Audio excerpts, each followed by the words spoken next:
Baik, bismillahirrahmanirrahim. Assalamualaikum warahmatullahi wabarakatuh. Jumpa lagi di channel ASP Law Firm Official.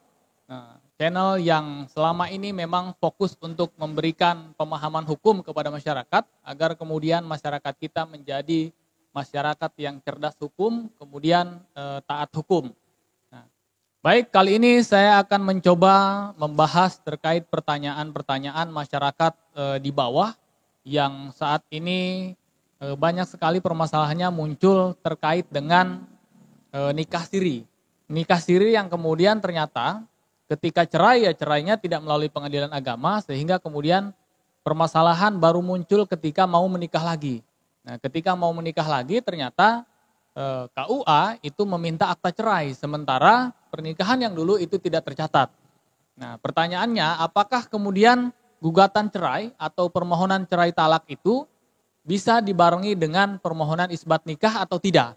Nah, kita jawab setelah video yang satu ini.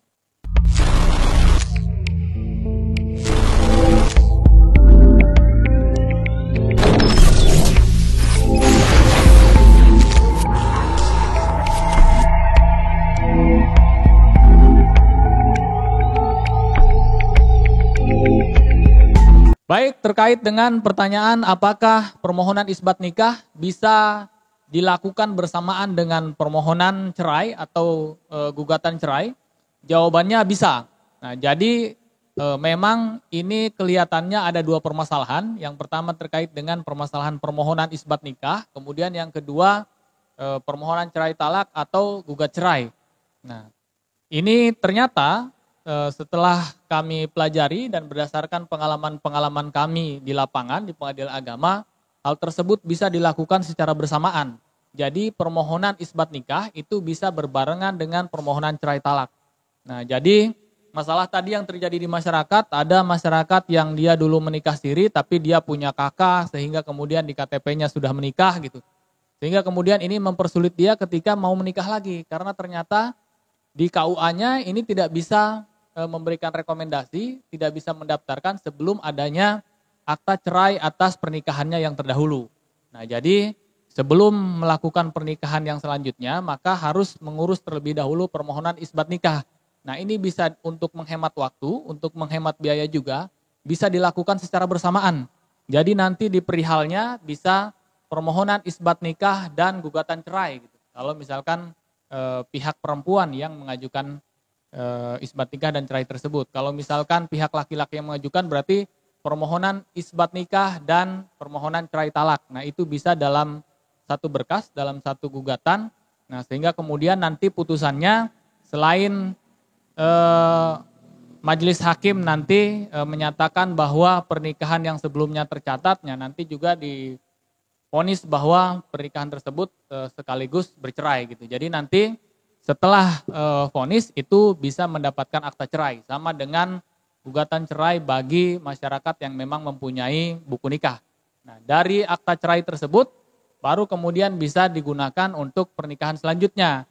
Nah, jadi pernikahan sebelumnya dianggap tercatat sehingga kemudian pernikahan selanjutnya dianggap duda kalau laki-laki atau dianggap janda kalau pihak perempuan. Nah, sehingga kemudian pernikahan yang sebelumnya dianggap tercatat dan pernikahan selanjutnya juga bisa dicatatkan tanpa ada kendala. Nah, karena kalau tidak mengajukan gugatan cerai terlebih dahulu, tidak ada akta cerai meskipun pernikahan sebelumnya siri, tapi kalau pernikahan sebelumnya ternyata membuat KTP di KTP-nya sudah kawin, kemudian membuat kartu keluarga.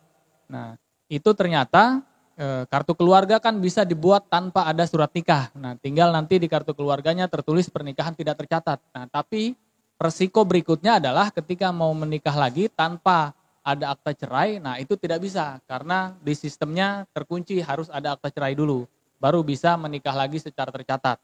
Nah, jadi pertanyaan terkait apakah permohonan isbat nikah dengan gugatan cerai bisa dilakukan dalam satu waktu, jawabannya bisa. Ini sangat efisien dan efektif sehingga bisa menghemat biaya, kemudian juga menghemat waktu. Bisa dalam satu kali gugatan, bisa isbat nikah, kemudian bisa langsung mendapatkan akta cerai. Nah, kira-kira seperti itu. Semoga ke depan masyarakat kita lebih mengerti lagi, lebih paham hukum, agar kemudian ke depan tidak ada lagi masyarakat yang dirugikan hanya gara-gara pernikahan siri kemudian tidak tercatat gitu ya. Kemudian ketika mau nikah lagi ternyata dipersulit. Nah, padahal caranya gampang, tinggal mengajukan permohonan isbat nikah sekaligus mengajukan gugatan cerai. Nah, sehingga kemudian pernikahan selanjutnya itu tidak terhalangi secara administratif. Nah, jadi pernikahan sebelumnya dianggap legal dan dicatatkan. Nah, pernikahan selanjutnya juga tidak terkendala dengan alasan-alasan administratif yang biasanya dikeluarkan oleh KUA. Harus ada akta cerai. Kalau sudah ada putusan pengadilan yang menyatakan akta cerainya, yang menyatakan bahwa perceraiannya sah, kemudian pernikahan sebelumnya juga dianggap sah melalui isbat nikah, nah maka bisa keluar akta cerai, dan akta cerai itu bisa digunakan sebagai lampiran permohonan pernikahan berikutnya. Nah, jadi ke depan masyarakat kita agar tidak lagi bermasalah secara administratif, ya diharapkan bagi yang belum mempunyai buku nikah segera mengajukan isbat nikah agar punya buku nikah. Sehingga ke depan misalkan permasalahan-permasalahan anak, kemudian permasalahan-permasalahan administratif lainnya, itu tidak lagi terkendala. Nah, kalau dulu nikahnya secara siri di kampung-kampung misalkan, bisa nggak punya buku nikah? Bisa. Mau misalkan menikahnya tahun 80-an, tahun 90-an, tapi baru ngerti tahun 2002 misalkan, apakah boleh mengajukan isbat? Boleh. Nah, boleh mengajukan isbat nikah, setelah itu boleh mengajukan buku nikah ke kantor urusan agama setempat. Nah, sehingga kemudian pernikahan-pernikahan yang terdahulu, nah itu bisa dicatatkan dan bisa dianggap legal sehingga bisa mempunyai buku nikah. Nah, jadi semoga materi ini bisa memberikan pemahaman kepada masyarakat kita agar secara administratif masyarakat tidak lagi merasa kesulitan dengan alasan-alasan tidak memiliki buku nikah dan lain sebagainya. Pengajuan isbat nikah dan pengajuan cerai ini bisa diajukan secara mandiri sendiri atau bisa melalui pengacara, bisa menggunakan jasa pengacara. Nah, gimana kalau misalkan masyarakat mau mengajukan isbat nikah atau gugatan cerai sekaligus tapi tidak bisa membuat draftnya? Itu tinggal datang saja ke Pengadilan Agama, minta dibuatkan, itu bisa. Ada yang namanya pos bantuan hukum, di sana bisa membuatkan draft secara gratis. Nah, tinggal nanti kita bayar ke bank sehingga kemudian setelah itu tinggal nunggu panggilan.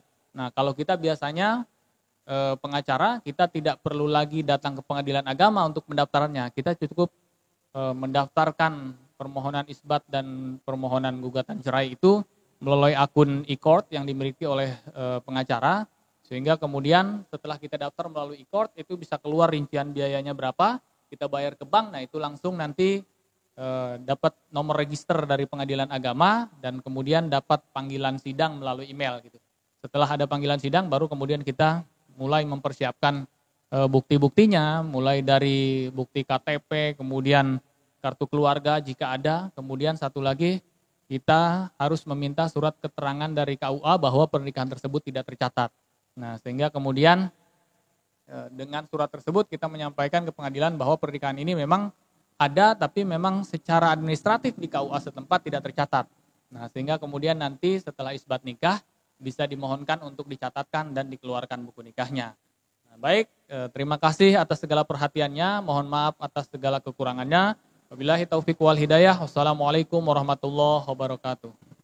ASP lapor, kenali hukum, jauhi hukuman.